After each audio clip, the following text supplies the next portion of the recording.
serahkan kepadamu, inilah hatiku, ku berikan bagimu. Ku tahu Tuhan, rancanganmu yang terbaik bagiku. Ku tahu Tuhan, pengorbananmu yang mulia bagiku.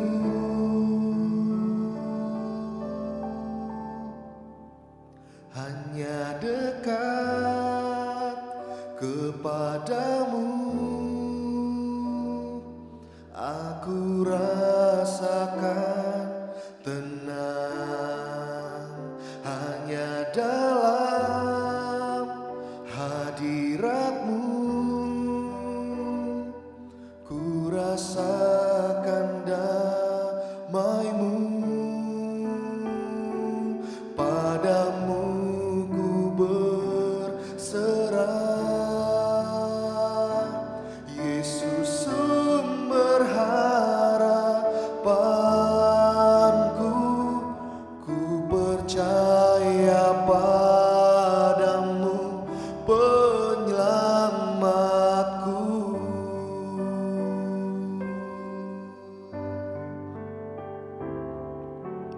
Inilah hidupku, ku berahkan kepadamu. Inilah hatiku, ku berikan bagimu. Ku tahu Tuhan, rancanganmu yang terbaik bagiku. Ku tahu Tuhan, pengorbananmu yang mulia bagiku. Hanya dekat kepadamu aku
ku rasakan damai-Mu.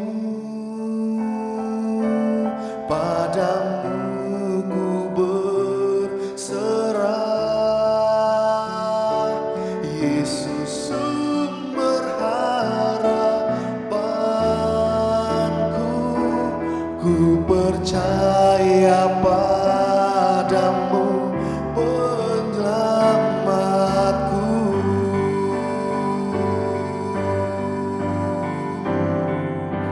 Padamu ku berserah, Yesus sumber harapanku.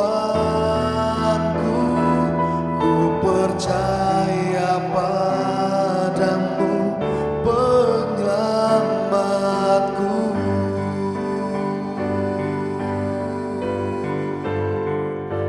Padamu ku berserah, Yesus sumber harapanku. Ku percaya padamu, penyelamatku.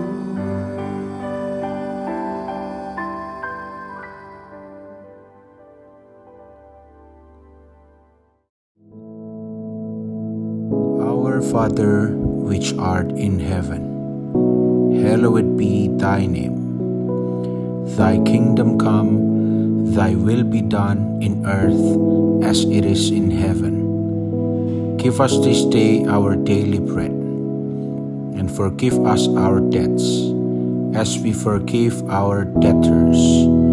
And lead us not into temptation, but deliver us from evil. For thine is the kingdom, and the power, and the glory, forever. Amen.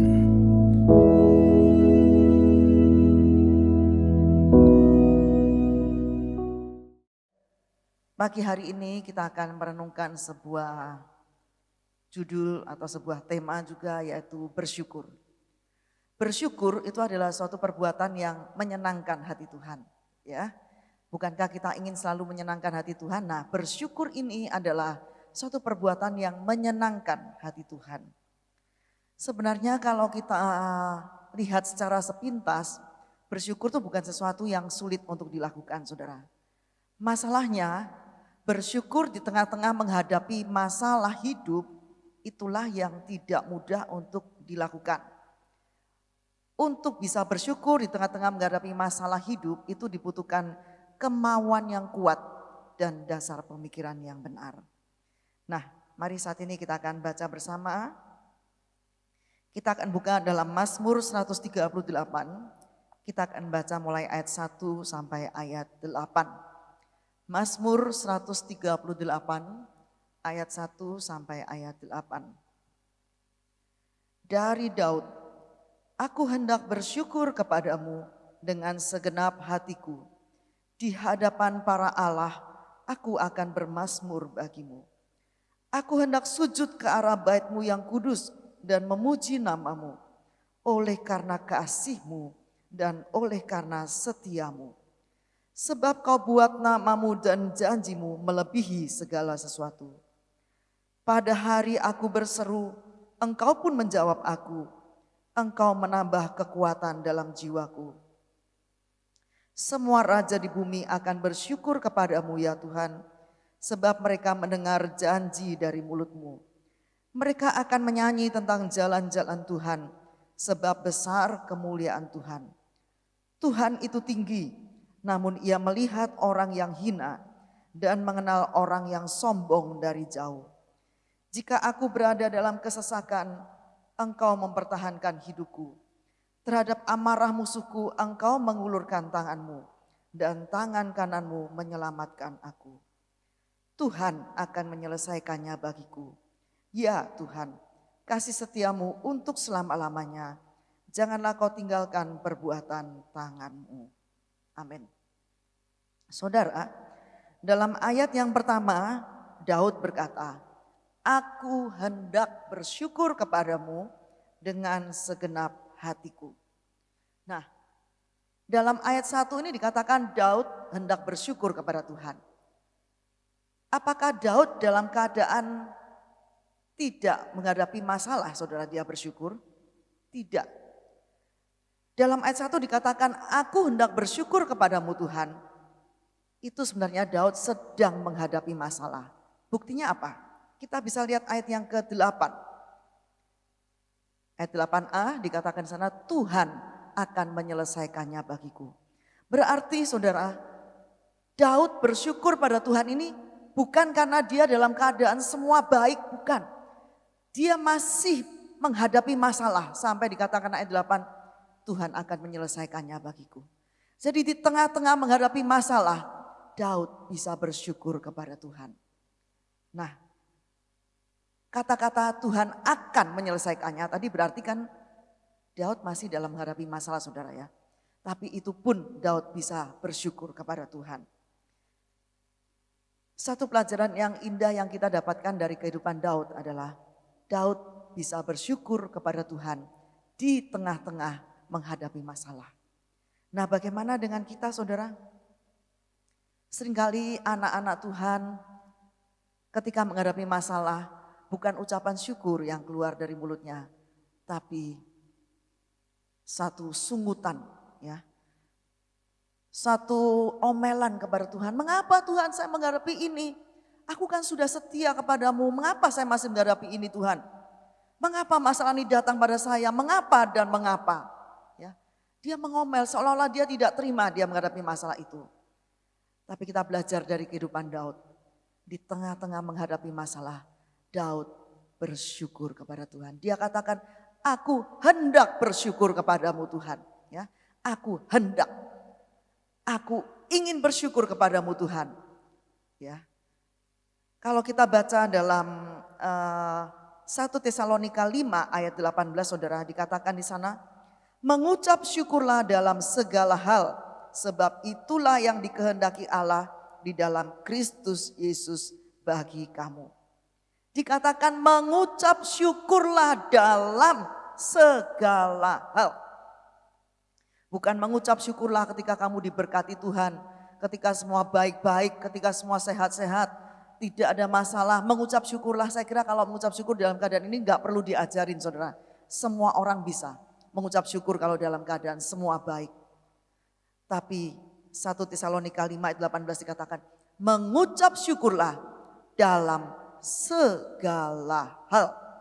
Dalam segala keadaan, baik itu keadaan yang baik maupun keadaan yang kurang baik karena menghadapi masalah. Tuhan minta supaya kita selalu mengucap syukur. Karena itulah yang dikehendaki Allah di dalam Kristus Yesus bagi kita semua. Saya lihat dalam Kamus Besar Bahasa Indonesia, apa sih bersyukur itu? Bersyukur adalah berterima kasih kepada Allah. Mungkin saudara akan merasa lucu ya, orang menghadapi masalah disuruh berterima kasih kepada Tuhan. Terima kasih Tuhan saya menghadapi masalah. Rasanya kok lucu? Bukan itu, saudara. Tuhan katakan kita harus selalu berterima kasih kepada Tuhan dalam segala keadaan. Tuhan tidak menginginkan anak-anaknya itu ngomel, bersungut-sungut. Tapi dalam segala keadaan Allah ingin kita selalu bersyukur kepadanya. Nah, Daud sudah memberikan teladan untuk kita. Dia bisa bersyukur dalam keadaan menghadapi masalah. Untuk bisa bersyukur, saudara, itu dibutuhkan kemauan yang kuat. Ya, bukan masalah bisa atau enggak bisa, tapi masalahnya mau atau enggak mau bersyukur. Ya, kalau kita mau bersyukur itu kita pasti bisa. Kalau kita mau itu pasti ada jalan untuk bisa bersyukur. Tapi kalau masalahnya kita enggak mau, nah ini yang repot, saudara ya. Jadi dikatakan untuk bisa bersyukur dalam segala keadaan itu dibutuhkan kemauan yang kuat. Ya, kalau kita ingat firman Tuhan dan kita mau bersyukur, maka kita akan bisa bersyukur. Dan dibutuhkan dasar pemikiran yang benar. Kenapa kita harus bersyukur dalam segala keadaan? Nah, Daud dalam Mazmur 138 tadi sudah memberikan satu teladan yang indah bagi kita. Dia bisa bersyukur di tengah-tengah masalah. Nah, apa yang menyebabkan Daud bisa bersyukur dalam segala keadaan? Kita baca ayat yang kedua, saudara. Kembali pada Mazmur 138, kita akan baca ayat yang kedua. Aku hendak sujud ke arah bait-Mu yang kudus dan memuji nama-Mu, oleh karena kasih-Mu dan oleh karena setia-Mu. Sebab Kau buat nama-Mu dan janji-Mu melebihi segala sesuatu. Ada 3 hal yang membuat Daud bisa bersyukur di tengah-tengah segala keadaan. Pertama, dia mengingat akan kasih Tuhan. Ya, jadi yang pertama, Daud mengingat akan kasih Tuhan. Kata kasih dalam ayat ini itu berasal dari bahasa aslinya chesed ya. Minggu yang lalu Pak Daniel sudah ngajarin kita. Ya, kasih yaitu chesed itu artinya kebaikan, belas kasihan, rahmat Tuhan. Ya, jadi ketika Daud mengingat akan kebaikan Tuhan, kasih Tuhan, maka dia bisa bersyukur kepada Tuhan. Jadi kalau kita di dalam menghadapi masalah dan kita ingin menjadi pelaku firman Tuhan, ingin taat akan firman Tuhan itu bersyukur, maka sepertilah Daud mengingat akan kasih Tuhan. Ya, mengingat akan kebaikan Tuhan.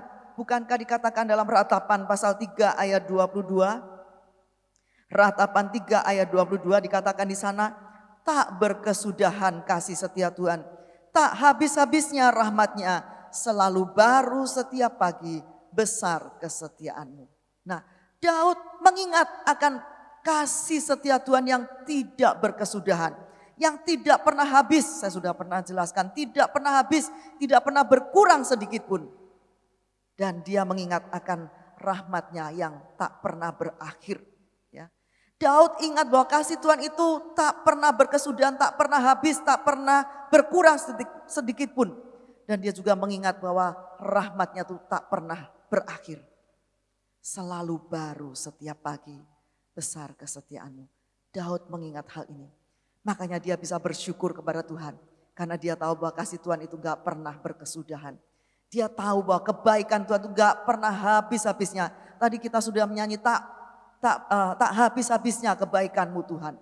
Ya, kasih setia Tuhan, kebaikan Tuhan itu gak pernah habis-habisnya dalam hidup kita. Itulah sebabnya kita bisa bersyukur di dalam segala keadaan. Kita bisa bersyukur di tengah-tengah menghadapi masalah. Karena kita mengingat bahwa kasih setia Tuhan itu tak pernah berkesudahan. Kebaikannya tak berkesudahan. Rahmatnya tak habis-habisnya. Selalu baru setiap pagi. Amin saudara. Yang kedua, apa yang membuat Daud bisa bersyukur dalam segala keadaan? Yaitu dia mengingat akan kesetiaan Tuhan. Yang pertama tadi dia mengingat akan kasih Tuhan. Yang kedua dia mengingat akan kesetiaan Tuhan. Kata kesetiaan ini saya lihat dari bahasa aslinya adalah ehmet. Itu berarti kesetiaan, keteguhan, reliableness. Dapat dipercaya, dapat diandalkan. Jadi kesetiaan Tuhan itu artinya dapat dipercaya dan dapat diandalkan. Allah kita tuh Allah yang bisa dipercaya dan bisa diandalkan saudara. Bisa dipercaya apa maksudnya saudara? Karena dia selalu menepati janji-janjinya. Jadi dia bisa dipercaya karena dia selalu menepati janji-janjinya. Dia gak pernah terlambat menepati janji-janjinya, amin. Itulah sebabnya dikatakan dia bisa dipercaya. Allah kita tuh bisa dipercaya. Mungkin kalau kita bisa, kita ketika menghadapi masalah kita minta tolong pada seseorang. Mungkin sekali, 2 kali dia bisa dipercaya. Ketiga kali mungkin dia gak bisa lagi dipercaya. Itulah manusia. Tapi Allah kita beda. Allah kita nih bisa dipercaya. Dan Allah kita nih bisa diandalkan. Kalau saudara mengandalkan manusia, ada batasnya saudara. Kadang manusia tidak lagi bisa diandalkan. Tapi kalau kita mengandalkan Allah, Allah itu selalu bisa diandalkan. Amin. Karena dia Allah yang mampu dan sanggup melakukan segala perkara. Tidak ada yang mustahil bagi dia. Oleh sebab itu dia bisa diandalkan. Dia bisa selalu diandalkan. Karena dia Allah yang mampu dan sanggup melakukan segala perkara. Gak ada yang susah bagi dia. Dia bisa melakukan segala perkara. Nah, ketika Daud mengingat bahwa Allah itu setia, maksudnya Allah itu bisa dipercaya dan bisa diandalkan, maka dia bisa bersyukur kepada Tuhan. Karena dia punya Allah yang bisa dipercaya dan bisa diandalkan kemampuannya. Karena bagi dia tidak ada yang mustahil. Itulah sebabnya Daud bisa selalu bersyukur kepada Tuhan. Karena yang pertama dia mengingat bahwa Allah yang dia sembah adalah Allah yang tak berkesudahan kasih setianya. Ya, yang tak habis-habisnya rahmatnya, selalu baru setiap pagi, besar kesetiaanmu. Yang kedua, Daud mengingat bahwa Allah yang disembah itu adalah Allah yang setia. Allah yang bisa dipercaya dan bisa diandalkan. Yang ketiga, saudara, tetap pada ayat yang kedua tadi dari Mazmur 138, namanya dan janjinya melebihi segala sesuatu. Namanya dan janjinya melebihi segala sesuatu. Namanya, kita tahu bahwa ada kuasa di dalam nama Yesus. Amin. Ada kuasa yang besar di dalam nama Yesus. Kita akan baca coba dalam sebuah kisah. Di dalam Kisah pasal 3 ayat 1 sampai 7. Kisah para Rasul pasal 3 ayat 1 sampai 7. Saya akan bacakan. Pada suatu hari menjelang waktu sembahyang, yaitu pukul 3 petang, naiklah Petrus dan Yohanes ke bait Allah. Di situ ada seorang laki-laki yang lumpuh sejak lahirnya sehingga ia harus diusung. Tiap-tiap hari orang itu diletakkan dekat pintu gerbang bait Allah yang bernama Gerbang Indah untuk meminta sedekah kepada orang yang masuk ke dalam bait Allah. Ketika orang itu melihat bahwa Petrus dan Yohanes hendak masuk ke bait Allah, ia meminta sedekah. Mereka menatap dia dan Petrus berkata, "Lihatlah pada kami." Lalu orang itu menatap mereka dengan harapan akan mendapat sesuatu dari mereka. Jadi orang pengemis dan orang yang lumpuh ini, dia menatap Petrus dan Yohanes dengan harapan akan mendapat sesuatu, mendapat uang dari Petrus dan Yohanes. Tapi ayat yang ke-6, apa yang dikatakan oleh Petrus, saudara? Tetapi Petrus berkata, "Emas dan perak tidak ada padaku, tetapi apa yang kupunyai, kuberikan kepadamu." Apa itu, saudara? Demi nama Yesus Kristus, orang Nazaret itu, berjalanlah. Ayat 7, lalu Petrus memegang tangan kanan orang itu dan membantu dia berdiri. Seketika itu juga kuatlah kaki dan mata kaki orang itu. Ia melonjak berdiri, lalu berjalan kian kemari dan mengikuti mereka ke dalam bait Allah. Berjalan dan melompat-lompat serta memuji Allah. Orang yang tadinya lumpuh,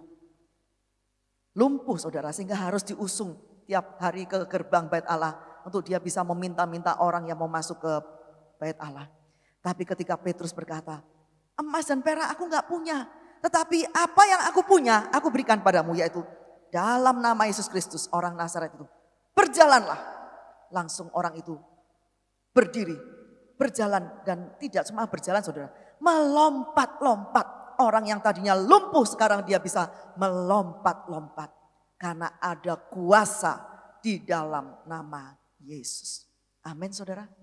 Makanya dikatakan tadi dalam Mazmur 138 ayat 2, namamu melebihi segala sesuatu. Apa artinya? Ada kuasa di dalam nama Yesus. Masalah apa yang kita hadapi, percayalah ada kuasa di dalam nama Yesus. Panggil nama Yesus. Karena ada kuasa yang besar di dalam namanya. Kuasa yang telah membangkitkan orang yang lumpuh. Sehingga dia bisa berjalan, dan tidak cuma berjalan, tapi dia bisa melompat-lompat. Dan yang kedua tadi dikatakan, namamu dan janjimu melebihi segala sesuatu. Janji Tuhan, firman Tuhan melebihi segala sesuatu. Kenapa, saudara? Karena ada kuasa di dalam firman-Nya. Ada kuasa di dalam janjinya. Firman Tuhan itu firman yang berkuasa, saudara. Amin. Allah menciptakan langit dan bumi bukan dengan membuat awan, membuat langit. Tidak. Allah hanya berfirman. Maka berfirmanlah Allah. Jadilah cakrawala, jadilah langit dan bumi. Semua itu jadi. Ya, hanya dengan berfirman. Artinya apa? Artinya ada kuasa di dalam firman Tuhan. Ada kuasa yang besar di dalam firman Tuhan. Itulah sebabnya dikatakan namamu dan janjimu melebihi segala sesuatu. Karena ada kuasa yang besar di dalam nama Tuhan dan firman Tuhan. Karena ada kuasa di dalam firman, maka ketika kita mengucapkan firman, ketika kita mengucapkan janji Tuhan, kita ucapkan berulang-ulang, maka janji itu akan menjadi kenyataan dalam hidup kita. Amin saudara. Kenapa? Karena ada kuasa di dalam janji Tuhan. Di dalam firman Tuhan itu ada kuasa yang besar. Nah, kalau kita baca di dalam Roma 9 ayat 6. Roma 9 ayat 6. Dikatakan akan tetapi firman Allah tidak mungkin gagal. Roma 9 ayat 6a. Akan tetapi firman Allah tidak mungkin gagal. Kata gagal ini dari bahasa aslinya adalah ekpipto. Itu artinya jatuh, gugur, tidak membuahkan hasil. Jadi dengan lain kata begini. Akan tetapi firman Allah tidak mungkin tidak membuahkan hasil. Jadi firman Allah itu pasti membuahkan hasil. Kenapa? Karena ada kuasa di dalam firman. Amin saudara. Jadi ketika kita mengucapkan firman Tuhan, kita ucapkan janji Tuhan, itu pasti membuahkan hasil. Karena ada kuasa di dalam firman Tuhan. Nah, ketiga hal ini yang membuat Daud bisa bersyukur di tengah-tengah menghadapi masalah. Kenapa? Karena dia mengingat kasih Tuhan. Kasih-Nya tak berkesudahan, tak habis-habisnya rahmat-Nya selalu baru setiap pagi. Kedua, dia mengingat kesetiaan Tuhan. Tuhan yang disembah, Tuhan yang kita sembah adalah Tuhan yang bisa dipercaya dan bisa diandalkan. Dan yang ketiga, namanya dan janjinya melebihi segala sesuatu. Ada kuasa di dalam nama Yesus, ada kuasa di dalam firman-Nya. Ketiga hal ini yang membuat Daud bisa bersyukur kepada Tuhan. Begitu juga dengan kita saudara. Ketika menghadapi masalah. Mungkin secara sepintas gimana menghadapi masalah gini kok disuruh bersyukur pada Tuhan. Tapi kita akan belajar dari kehidupan Daud. Ketika Daud mengingat satu, kasih Tuhan. Dua, kesetiaan Tuhan. Tiga, namanya dan janjinya melebihi segala sesuatu. Maka dia bisa bersyukur kepada Tuhan. Dan Mazmur 138 ini ditutup dengan ayat yang ke-8. Bagaimana saudara? Kita akan baca bersama-sama ya. Ayat yang ke-8a. A saja saudara ya. Mazmur 138 ayat 8a. 1, 2, 3. Tuhan akan menyelesaikannya bagiku. Amin saudara. Kalau kita sudah melakukan bagian kita yaitu bersyukur kepada Dia dalam segala keadaan. Maka Tuhan akan melakukan bagiannya. Apa bagian Tuhan? Menyelesaikan masalah kita. Memulihkan keadaan kita, itu bagian Tuhan. Kita melakukan bagian kita. Apa bagian kita? Bersyukur dalam segala keadaan. Dan Tuhan akan melakukan bagiannya, yaitu menyelesaikan masalah kita. Menyembuhkan kita. Dan Dia memulihkan kehidupan kita. Itu bagian yang akan Tuhan lakukan pada kita. Ketika kita sudah melakukan bagian kita, yaitu bersyukur dalam segala keadaan. Amin. Mari kita akan berdiri bersama-sama saudara. Bapa, kami bersyukur kepadamu. Kami telah mendengarkan firman-Mu pagi hari ini. Ajarkan kami untuk selalu bisa bersyukur dalam segala keadaan Tuhan. Yaitu karena kami mengingat akan kasih-Mu, kesetiaan-Mu, dan nama-Mu serta janji-Mu yang melebihi segala sesuatu. Ketika kami bersyukur kepadamu, ketika kami melakukan bagian kami Tuhan, maka Engkau akan melakukan bagian-Mu, yaitu menyelesaikan masalah kami, memulihkan keadaan kami. Terima kasih Tuhan, biarlah firman ini akan tertanam dalam hati kami, masuk dan tertanam dalam hati kami, dan akan kami lakukan dalam hidup kami Tuhan.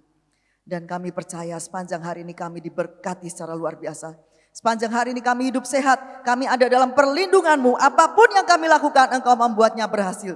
Biar berkat dari Bapa, kasih Yesus Kristus dan persekutuan Roh Kudus menyertai saudara semua sampai Maranatha Yesus datang kembali. Dalam nama Yesus Kristus, biar semua yang percaya dan diberkati katakan